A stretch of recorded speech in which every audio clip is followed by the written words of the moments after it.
Welcome back to Your Body Speaks. I am so excited about this conversation. I've actually been looking forward to this for a few weeks now, and you guys are going to understand why in just a short few minutes. But I do want to introduce Brittany Braswell, who is a registered dietitian. She does food freedom and body image coaching for women. She's a public speaker. She's the host of the Faith-Filled Food Freedom podcast. And she has a huge mission. She has a huge mission to help women rediscover their God-given worth and experience peace with food and their bodies. Hello, listeners. Don't you know that this is something I preach so heavily as well, about no diets, having no guilt about things, but really just operating in that freedom that our bodies are wise. We're going to talk about body wisdom. Whether Brittany is speaking on live or virtual stages, she brings a message of hope and healing, equipping women to ditch diet culture, lies, and step confidently into the abundant life that they were created for. And when she's not cheering on her clients, you'll find Brittany savoring the small town life in Alabama with her husband and her 3 energetic kiddos. Welcome to the show, Brittany. I'm so excited you are here today. Thank you so much, Brooke. I'm excited to jump in and get to this conversation with you. Yes, it's going to be so fun. So I know you do a lot of amazing things with women. I know you do a lot of amazing things around food and all of that. But where I want to take this first is I want to go all the way back. Who was Brittany before she became a registered dietitian? How did that all come about, and how did that lead to what you're doing now? Well, without giving you like the extra long version of this, I would say I started off as a kid. I always had an interest in health, and it kind of leaned towards pediatrics and medicine. And I had a friend that fell off a horse once, and I thought, I want to be the one that like fixes it, that puts her arm in a cast and all the things. So I was that nerdy kid that when someone said, "What do you want to be when you grow up?" I had to ask what it was called. And so from then on, I was like, I want to be a pediatric orthopedic surgeon. That was my response. And so Love over it. over time, that mouthful kind of evolved. And I knew I wanted to be in the health space. And so I'm a bit of a foodie at heart, and I realized, hey, nutrition is an option. And so I didn't realize that until at some point after I had already started college. And so I changed my major from pre-dental, thinking I'm going to become a dentist and I'll flip-flop into nutrition. And I just found a love. I thought I wanted to go into more of the sports nutrition side of things.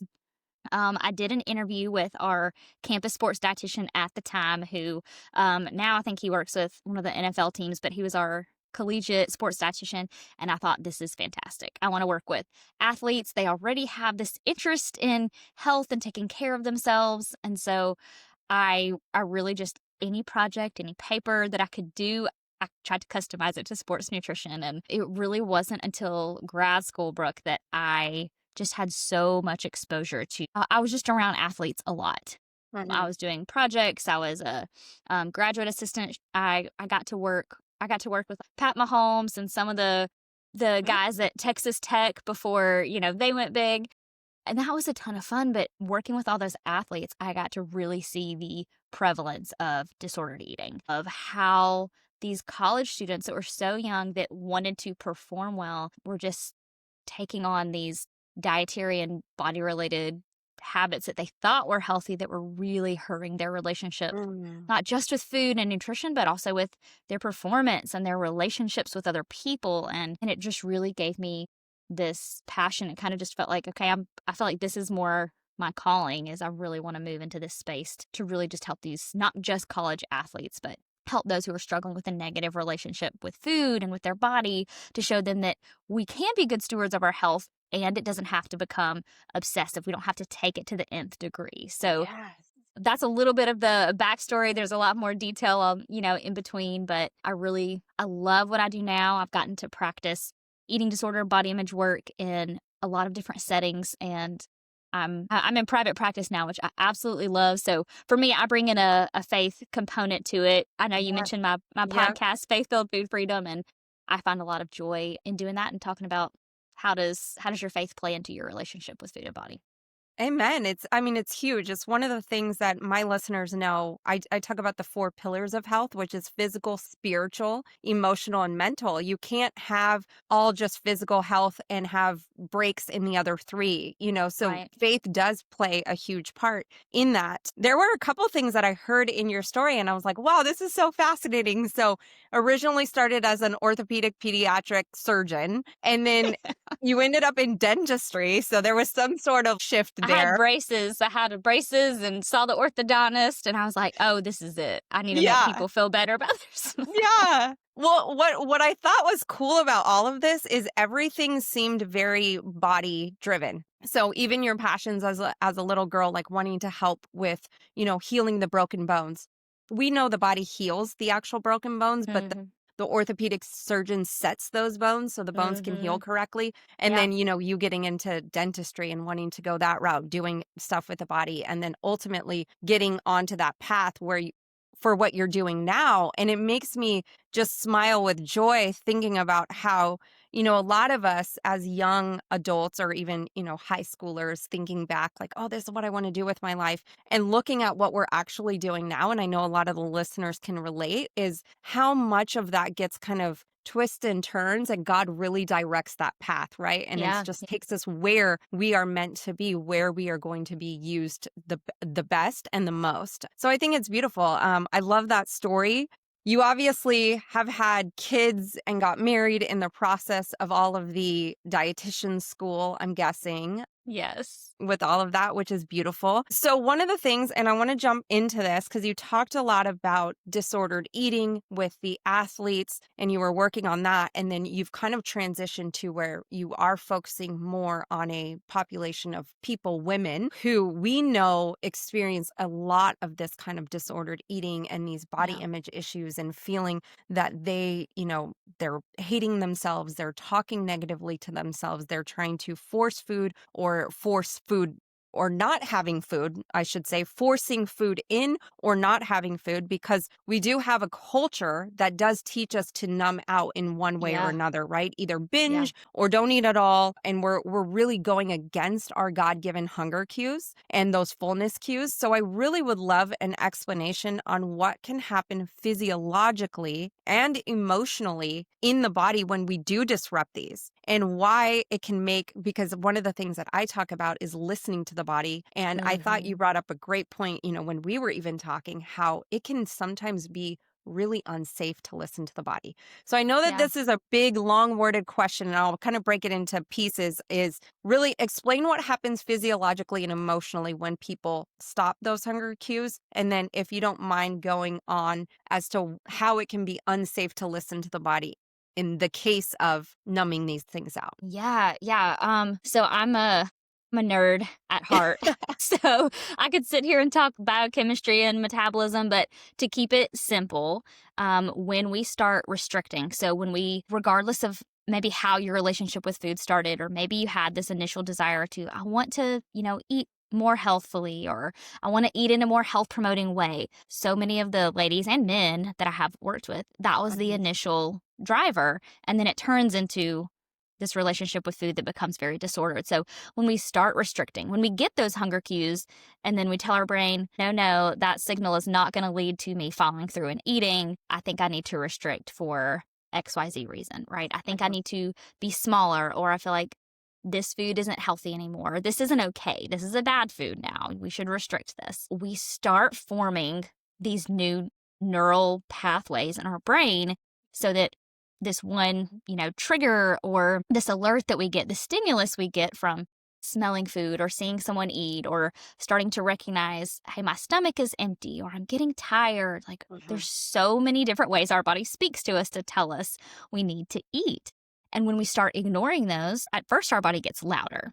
So Yeah. to go into a little bit of the like nerdy side of things, because there's a mental and a physiological piece to hunger.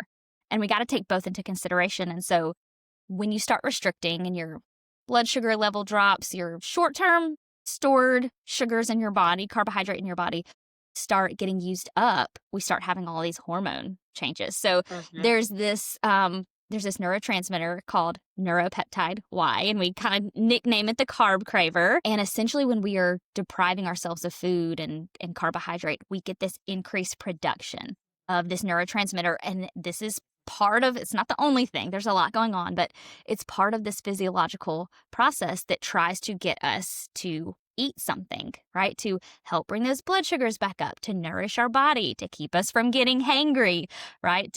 To keep things working how they should. And so when we ignore that, our body eventually starts almost numbing itself out to it. I want to see that as a gift a little bit sometimes. I'm like, the way that our bodies were designed, like we're not in pain this whole time, right? It's very uncomfortable to be very hungry. And so I think out of the goodness of God, we maybe sometimes are able to just realize, okay, well, I'm not totally in pain. But at the same time, that is not the place we're meant to stay. We're supposed to respond to these reasons our body is telling us to eat. And so neurologically, we have some pathways that change. And so when we start getting those things that tell us to eat and we've said no consistently, or we've said, well, maybe, but in 2 more hours, like we're going to wait, we're not going to respond immediately.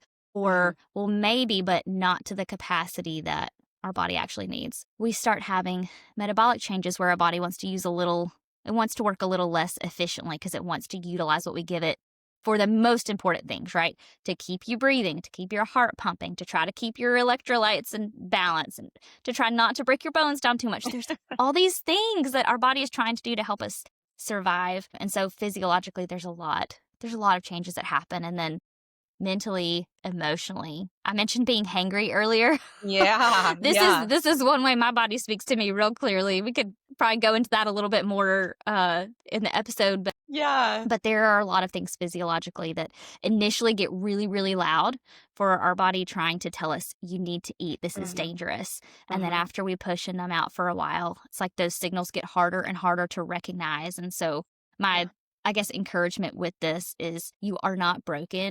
If you have a hard time recognizing hunger or fullness or honoring either one, those things, for the vast majority of people, those things can be shifted and you can get them back and they can get regulated again. Yeah. But it is a really tough process.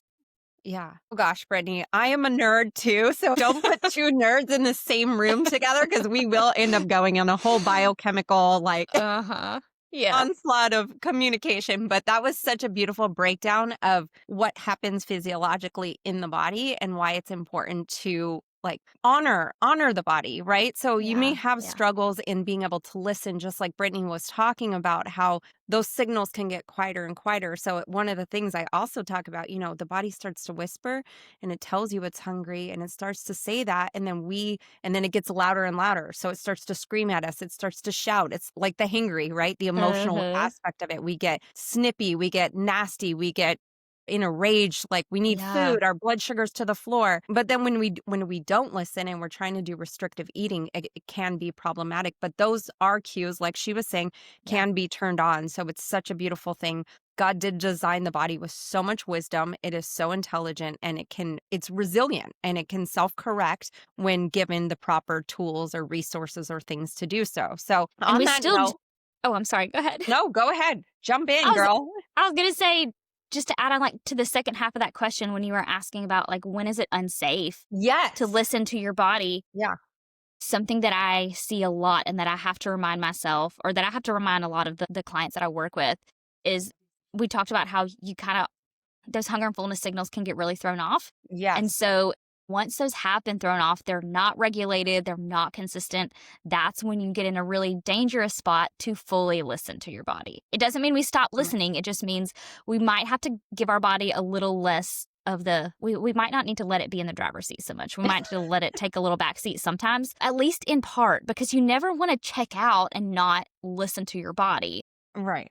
But for an example, if I have a client that's come to me that has been highly restrictive, or somebody on the other end, if we're going major spectrums here, like somebody who's restricted a lot, whether they are underweight or not, somebody who has maybe been binge eating or consistently overeating, eating past the point of fullness, either way, and lots of the in between, when those hunger fullness cues are dysregulated, I can't come to someone in session and go, okay, well, we're going to work on increasing your intake. And so just eat until you feel full or comfortable. And then, like, let's work on that. Because if they've been restrictive, they're going to get full after just a few bites. They're going to be Yeah. Yeah. satiated because their body has kind of adapted to, Right.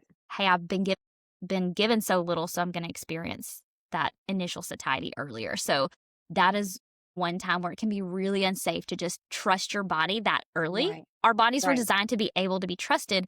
However, when we make some of those changes that weren't initially meant to happen, right? When we get out of the rhythm that our bodies were designed to follow, sometimes we have to have a little support to get back, and we have to say, "Okay, body, I recognize that you're telling me you're full, Hmm. and feelings aren't Hmm. facts." Right? Right. So sometimes our bodies are very accurate, but there are times where the signals they send us aren't necessarily untrue. Like, I'm still going to feel full if I've been Yeah. restrictive, but just because I feel full, it doesn't necessarily mean that I've had enough to support my nutritional needs. So, in those kind of cases, same thing, if you're used to significantly eating past the point of fullness, you may eat an amount that your body does need. And you might say, "Oh, well, I don't know if I'm totally satisfied," right? I don't know Yeah. if I'm full, and that's really uncomfortable too, to be still feeling like I might still be a little bit hungry, and to give your Hmm. body time to kind of adapt to that. So it's very nuanced. This is why it's really helpful to have somebody like Dr. Brooke in your Hmm. corner, right? Have somebody that can help you speak into, like, recognize what is happening in my body, why might that be, and then what do I do with that information? Absolutely. Great point, Brittany. It's very nuanced, and it's important to have people like you in their corner as well, because we act as guides. We are not acting as a god. We're not saying we are smarter than your body, but we can help navigate these murky waters while you build that or rebuild that trust in your body to be able to know what it's saying, when it's saying, and what it needs in those moments. But it's turning those signals back on with the guidance of people like us. So beautiful share. I'm such a person of metaphors. My patients know this too. I just like have random metaphors that pop up out of nowhere during, calls and things. And it's beautiful. I'm glad I can do that because it's being able to anchor some of these thoughts that may not be so concrete into something a little bit more Mm, concrete. But Brittany was yeah. talking about how sometimes we can't trust our body. And for a lot of varying reasons. And I think about it because I use a lot of the metaphors of, when we're working to develop this trust in our body, it's like building a relationship. No different Mm. than it would be building a relationship with a new friend. You don't tell them everything about your life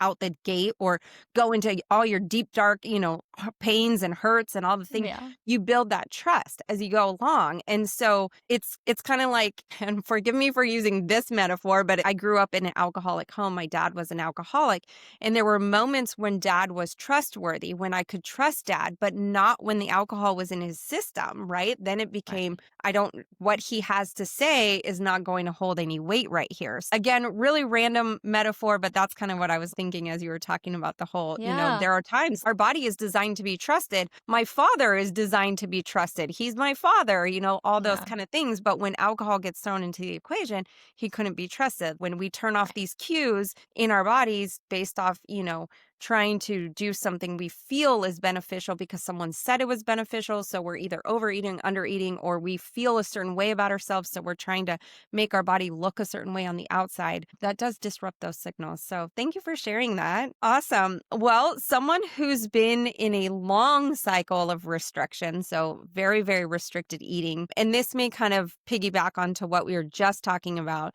but how can they, and I know it's nuanced, so maybe just give an overall picture, Yeah. how can they begin to rebuild that trust with their hunger and fullness cues? What are some maybe things that they can do? Yeah, smaller, easier things to not get into that guilt and fear and shame about it. Yeah. Well, I would say, just as a little caveat with this, anytime you're going from a place of maybe a lot of that restriction, there is very likely, it's pretty typical. I'm not going to say normal, because it's not normal to feel fearful when we eat, but it's Yeah. very typical to experience some of that in the initial stages of, I'm really nervous to eat this, or I'm really concerned about how it's going to impact my body or my weight or my shape, or I feel guilty. Like, if we start labeling foods as good or bad, and we recognize, okay, well, I'm eating something that I've been told I need to eat to increase, my nutritional Mhm. intake, but it still feels like a bad food. It's normal to experience some of that. It's very typical in those, especially the earlier stages of the process. And so when you are wanting to kind of dip your toes in, start working on it, I think the very first thing you need to do is tell somebody. Because again, we're not only building trust with our bodies back, but we're building trust with ourselves and our decision making Yeah. ability and how well we can hold ourselves accountable. And I'm a big believer that we need to have a certain level of self accountability, but we also need to know our limitations and know, okay, I can hold myself accountable up to this Mhm. point, and then I really need some additional support. So that could be a Mhm. friend or a family member, it could be a roommate, it could be a spouse, it could be a provider, right? You could have somebody on your team. So having somebody in your corner that can help you with some consistency, right? Mhm. So we start losing those cues because of consistent restriction, and we start getting them back. We're consistently overeating. We start getting them back with consistently nourishing our body. So let's say you are eating one meal a day. You're restricting throughout the day and going, I'm just going to wait until evening and then I'm going to have a meal, right? Or I'm going to eat first thing in the morning, I'm done. And whether it's more or less than that, start by just adding in one additional time of day, right? If I'm eating dinner because I feel like I shouldn't, I have to wait until I'm a certain level of hungry before I deserve to eat or before I think it's okay to eat, to go, okay, let me do something opposite of that. I'm going to eat Mhm. first thing when I get up, and I'm also going to eat in the evening. And so you don't have to go from one meal a day to we're going to do 3 meals and 3 snacks, right? That would probably, unless you have a lot of support. I'm not saying that's never the case. I worked in a residential treatment center for a long time, and that was the case for a lot of people because Yeah. we got to do the nutritional rehab sort of piece Yep. of things. But being able to just add in at least, one other time a day or add in one additional nutritional component. Take a look, do a little bit of an audit to see what are the things I am eating regularly and am I missing any main nutrients? So the very first, I kind of use a 4-step process that I approach. That I'll give you this super quick, like 1, 2, 3, Mhm. 4. When it comes to prioritizing nutrition, my very first priority with everyone is adequacy, meaning are you eating enough to meet your total nutritional needs? Whether that is all from Tootsie Rolls, all from apples, all from salad, we got to start somewhere. You got to make sure you're eating enough, right? Then after that, we go on to balance, meaning protein, carbohydrate, fat. Are there any of these we're deficient in? Are there any we're getting a lot of and maybe just not enough of the other? Then from that point, we can go to variety, right? If you're eating chicken, broccoli, and rice and berries at every meal, you're probably meeting your basic nutritional needs if you're eating enough of it, but you probably still have a very disordered relationship with food. So going to variety and going, okay, let me choose a few other fruits, a few other protein sources, a few other grains, right? And that place, when you get to a place of pretty consistent variety where you're not nervous to have something that you don't normally have, Mhm. that is really where we see a lot of sustainability with people's relationship with food and recovery when they have a wide variety and they're not Mhm. afraid to expand variety. And then the last piece of things, which I think you probably do a lot of, Dr. Brook, is the really specific nutritional pieces where we might start looking at somebody with diabetes or an athlete who wants to improve their performance or somebody with a chronic health condition. We might need to start getting a lot more specific about their nutrition or looking at micronutrients, so vitamins and minerals, or saying, hey, yes, carbohydrate, fat, and protein in this amount is good for the typical person, but because of this about you, this uniqueness, this nuance, Mhm. we might need to adjust things. So that's where we get more specific. And too often, I think people want to jump to that. I want to get healthy, so I want to get really, really, really specific, and they skip these other stages of, well, you can eat all of the health foods you want, but if you're not eating enough, your body is not going to be in good shape, right? So Right. that's kind of the approach that I take with that I would encourage. Don't worry about trying to get overly specific on your health to begin with. Make sure step 1, focus on adequacy. Enough. So add in one snack, add in one meal, Mhm. get some support to help you do that if you're nervous about it, and then move up that ladder, that kind of triangle pyramid from one step to the next. So there's so much I want to ask there or get into there. First thing is the adequacy. Would you say the opposite would be true if somebody is overeating, like to the point like fullness, getting themselves to the point where they can no longer breathe because that diaphragm can't move because their stomach is so full? Would you say, work on maybe just cutting a snack out a day or cutting out a little bit out of their diet? Would you say that for step one would be the opposite on that? I think that's such an interesting question because here's my thought on this. Because so many of the women that I work with have trouble with binging or with Right. overeating, before I even start working on adequacy, so I'm gonna go one layer deeper with Okay. this, Let's do it. is we start looking for what are some of the triggers or the things like that are keeping you from being able to recognize fullness that are pushing you past the point of adequacy. Because it's very simple or easy, I think, to tell Yeah. someone, okay, you're eating X number of calories or this many times a day, we need to back it up. But so often what I see is when that happens, it's this white knuckle effect where they just feel like I've got to use willpower and discipline and I got to be good and I got to eat less and I got to do all the things. Yeah. And then they get to that breaking point and they get overly stressed or they Yeah. get really fearful about something. I've seen about 7 different needs overall that I see people trying to meet either with food or body related behaviors. That would be a whole nother episode. But maybe, yeah. And so I go into that with them first to go, what need or needs, top maybe 2, are you trying to meet by eating excessively? And once we know that, then we look at, okay, let's get that need met in a different way that's not solely reliant on food. And then that's going to actually help us get to that place of adequacy instead of excessive consumption in a way that's sustainable without just saying eat less because they're going to end up binging again once they don't have that need met, once they're stressed or they're afraid for their safety, they need comfort. There's a whole lot of different things. But yeah, so I had to kind of back up one stage with them to get to the point of adequacy instead of just telling them what to do, figuring out what's keeping them from doing it.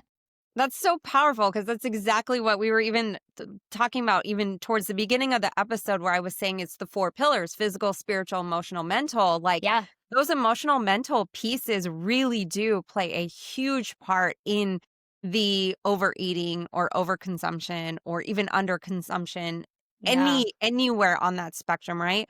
And yes, I do a lot of the nuance, getting the supplements, making sure, Mm-hmm. pulling foods out of the diet that are acting as triggers for that particular person because they're Yeah. very unique to you and I, or you and I are Mm-hmm. very unique. Our diets are not going to look the same. One of my favorite ones, and you hit on that, was that third one about diversity. Like, that's what I talk Yeah. about. Body Yeah. loves diversity.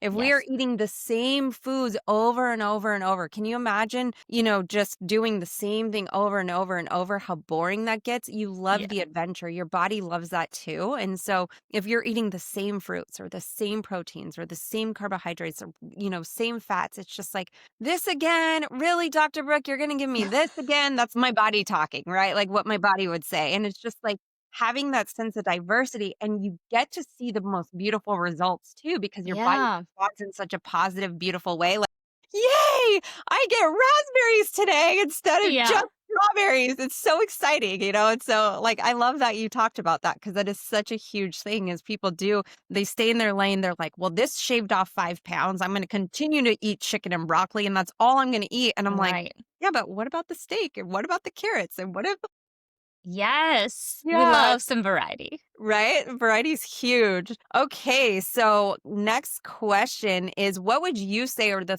3 non-negotiables required for a person if they do want to start building this body trust? This is a really fun kind of question for me to answer because you used the term wisdom earlier, right? We have to have some wisdom to recognize what our body is telling us. And so I use that term body wisdom. And when I use it, I'm talking about what is recognizing the signals my body's giving me, understanding what it means, and then going, now what do I do with it? But before we can even get to that point, we have to develop what I call body trust. And so we have to build up the trust to be able to even listen to our bodies to say, okay, I recognize what you're telling me. I trust that that's accurate. I know what to do with it now. So the 3 things that I talk with my students about a lot when it comes to how do we build trust in our bodies, the 3 kind of parts we focus on. Number 1 is what most people want to jump into, and it's interoceptive awareness, which is essentially just recognizing that, hey, my body is speaking to me. right? Like going, okay, I can tell when my heart is racing because my 8-year-old just jumped out from behind the couch and said, boo, right? That is Yeah. interoceptive awareness, me being able to go, okay, something has changed, right? Right. Or your bladder getting more full. That's very normal. For whatever reason in our society, we're okay with our bladder getting full and experiencing that kind of awareness, but we go, I'm hungry. Oh, that's not good. I shouldn't be hungry yet. And we push it down.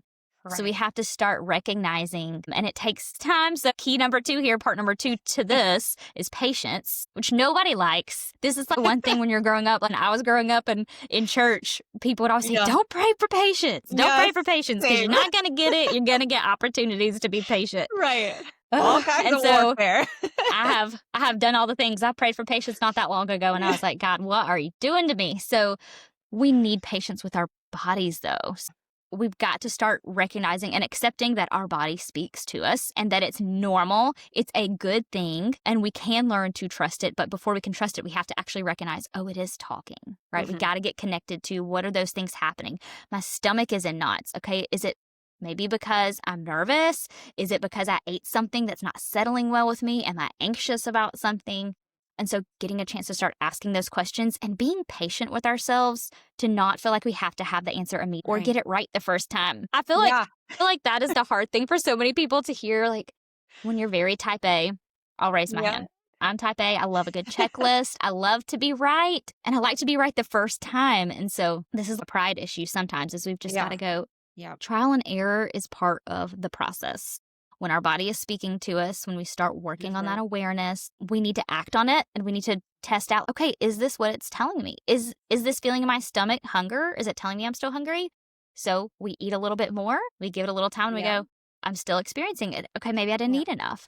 Or we eat it and we go, oh no, 10 minutes later, I'm overly full. That wasn't hunger. That was me nervous because this person, like my boss is sitting down there, right? And I've got a project that's late, right? So we have to have the patience to experiment. And then the last piece, and this can go in a couple different ways. I talk about it a lot from a faith perspective, but it's also really relevant from a clinical perspective. So we talked about interoceptive awareness. That's part 1. Part 2 is patience. Part 3 is everybody's least favorite, worse than patience, is submission. And so this is why it takes time to build body trust because this is not fun.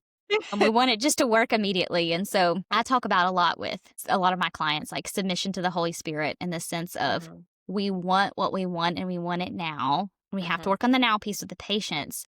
But sometimes when our body is speaking to us, the thing that we want to do to respond to it is not the thing that's going to be the most beneficial. And so sometimes we might recognize, hey, I'm hungry.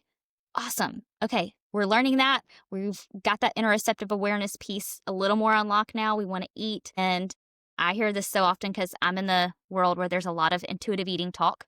And intuitive eating is great, but it's also not your recovery Bible. It can't be like the only thing you're going off of because there's more to our bodies than that. So we've got to use some logic when we make decisions. We've got to take what our bodies are saying into consideration. And we got to take things like, okay, I really want this particular food, right? I really want, like my husband might say, I really want ice cream. And I might go, well, you're lactose intolerant. So if you eat this ice cream, it's going to be delicious now, but you are going to make everybody and yourself uncomfortable later, right? So it's going, logic. So it's going, so sometimes we got to submit to that, like, again, it might be a clinical team member going, okay, I know you have some more perspective in this than I do, so I'm going to let you help me make this decision right now. This is not handing over control, letting someone tell you how to feed your body and how to move it and what to do with it, but it's allowing other people to be a part of the decision-making process that you already trust. And so maybe for you, it has to do with your faith and you ask the Lord, help me make these decisions and give me some discernment. It may be a family member, it may be a clinical treatment team to say, hey, I'm trying to, I think my body's telling me this and I've been working on this a while. So I feel I've been patient. I feel like I've built up some consistency, but can you give me a little bit of wisdom? And I'm going to trust you because I'm not at a place yet I can fully trust all of this. And so it's kind of getting that outside, like having trust in something or someone outside of you. Oh my gosh, so beautiful. I love all 3 of those. And I hope you guys as the listeners, like just go back, rewind everything she just said in that whole section, because so powerful. And in building that body trust, so that you can get to a point where you learn to have the wisdom to be able to hear what your body is saying and what it's speaking to you. So, Brittany, that was beautiful. One of the things I did want to hit on when you were saying that kind of popped up in my head as you were talking about is yes, having the trusted advisors, the family members, guides like yourself and I that can help walk them through, or, somebody else on their medical team. But also and you also said prayer and talking to the Holy Spirit, and absolutely 100%. And I also think journaling is a huge aspect, and it's not about making this another to do on your list and making this another thing to be overwhelmed by, like, oh my gosh, you got to be kidding me. I got to like no, it's not. Even it could be like recording a voice memo in your phone. Like, I ate such Yes. and such right now and I'm Yeah. feeling super bloated Yep. and blah, blah, blah, blah. It can be as simple as that. It does not have to be this long, drawn out process of all these things, Yeah. but that can kind of help you get a picture too of what's going on. So you're not just like you said, because intuitive eating, while great in theory, there's a lot of holes that can be poked into that. So it's not a one size fits all approach. And so really kind of looking at this as bigger picture. So beautiful, Brittany. Thank you for being here. I do have one final question that I do ask Yeah. all of my guests on this show. And as you know, because you've been referencing a lot, that the show is called Your Body Speaks. And so I want to know, in your experience, what ways have you found or experienced the body speaking? Goodness. I feel like this has become something that I guess with the work that I do, Yeah. I notice it all the time because I talk about it all the time. So, I mean, my family probably gets tired of it too because we'll be sitting at the table, and if my son or my daughter, my daughter kind of eats like a bird sometimes, and so she'll eat something, and she's like, "I think I'm done," and I'm like, "Okay, can you tell? How do you know? What's your body telling you? How do you know Yeah. if you're done?" And so for me, one of the biggest signals, and my husband would back me on this, the way that I know my body is speaking to me is we talked about this a little bit earlier, but I get moody and hangry and unpleasant when I have not had enough sleep and when I have Yep. not eaten. And so mood changes are one of the earlier things for me. Mood changes and then focus. Mm. When my blood sugar level is starting to drop, I can tell pretty quickly, like, okay, I have about a 30-minute window before I become really unpleasant. It takes me back to this story. There's a story in 1 Kings chapter 19 where Elijah is just, I don't even want to live anymore. Like, he's running away, his life Yes. has been threatened, and he's like, I am depressed essentially. Like, God just let me die. And I'm like, I have those moments where it's not let me die, but I can't handle this anymore. And it's so funny to me. I don't know, I find laughter in scripture sometimes because an angel comes to Elijah and Elijah has like down to take a nap, and he wakes up and he goes, eat something. Yeah. And he tells him to eat. So he eats, he takes a nap, he wakes back up and he goes, eat again. And then he goes on his way and he does his Yes. thing, and he's no longer in this same Yeah. state. And so I'm like, this is me. Like, I need to eat, I need to sleep. My body is very, very aware of when I need rest and refueling. And so there are so many different ways, but those are some of the ones that my stomach growls. I can tell when I'm getting Yeah. hungry that way, but I'm much more keenly aware, like, okay, I'm giving really short answers to Yeah. somebody, and I would normally give a little more Yeah. explanation. So I always find that fun to just ask your body a little question Yes. every now and then on, hey, is that what you're trying to tell me? And when you don't know, that's where a lot of that trial and error comes in. So I might go, okay, I think I'm getting hungry, or I'm starting to get a little hangry. Is it because I'm getting moody? Is it because I'm hungry? So maybe I go and I get a small snack. And if my mood corrects itself, I'm like, okay, my blood sugar was just dropping. And if it doesn't, then I go, okay, something else is going on. I need to have a conversation with somebody. Love that. First off, two things I want to say. One, how simple it is to really self-correct that. Like, when you're saying you're noticing these behaviors, it's like a little nap and a little bit of food. A lot of times we want to overcomplicate it in our mind that it's all these things must be happening, and oh my gosh, and this person hurt my feelings, and I'm carrying resentment about this, and that and this client did this, and oh my gosh, just go to bed. Like you were saying, sharing the story about Elijah. It's so true. We're gonna put you to sleep right now. We're not even gonna cater to your whole just kill me now. Yes. We're not even going to address that. Yeah. There's this YouTube video that I've seen of these two like brothers, and this one is like 3, and he's sitting at the breakfast table and he's whining, and he's like, oh, and his older brother, who's probably 2-3 years older, goes, have you taken a nap? And he goes, no. And he goes, you need one. And I'm like, that That is me. I get whiny when I'm tired. It's The amazing what sleep bodies can does. speak real loudly when you are willing to listen. Totally. So true. And then the other beautiful thing you said in that whole time you were sharing is you said, ask your body questions. And that you hit on something because I'm about to do an entire podcast series on learning to ask your body questions and what kind Oh, of that's so questions to good. ask and how to break it down and to deduce it.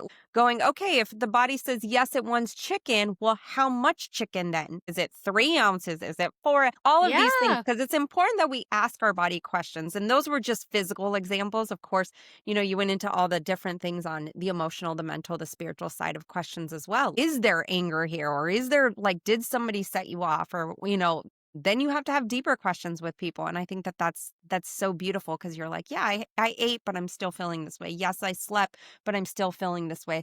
Let's get to the heart of the matter, right? Like the Yeah. heart issue behind that. And so, Brittany, this has been so fun. I know when I connected with you the first time, I was just like, I love this girl. We are such kindred spirits. We Um, are. We had such a good time on my podcast too. Y'all go listen to Dr. Brooks' episode on my yes, podcast. It was so fun. yes, so fun. So I know in the future we will definitely be doing this again.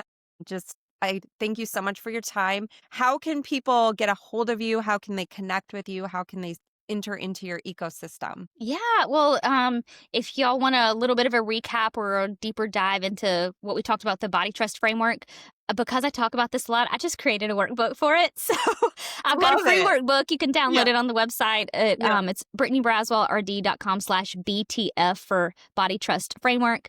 And I did a 4-part podcast series on it because there's so much to dive into. And I know we didn't get a chance to get into it all today. So you can Yeah. grab that workbook. I love to hang out on the podcast. Depending on when you're listening, I'm doing 2 episodes a week, which is really fun. So, yeah, hang out with me on Faith-Filled Food Freedom, or I like to hang out sporadically on Instagram at Brittany Braswell RD.